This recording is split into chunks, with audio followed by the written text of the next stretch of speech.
Hello, everybody. So we're going to talk about what we did in the bodhran class today.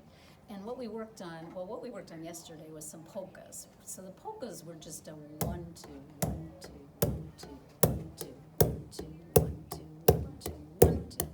And then we switched today to some reels, and we did a couple versions of putting accents on it. So we did 1, 2, 3, 4, 1, 2, 3, 4, 1, 2, 3, 4, 1, 2, 3, 4. And then we switched to putting an accent on the 3.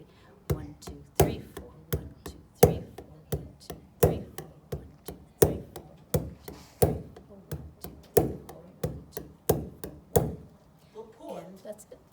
Why don't you show them how to hold a tipper? Yes, please. So that would be great if you can just kind of reinforce with your student.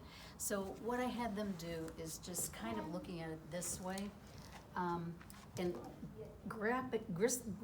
grasping it about 2 inches from the top. Your student has the tipper, almost just like a pencil, and really they're just picking it up and they're swinging it down, up, down, up, down, up, down, up, down, up, down, up, down, up, down, up.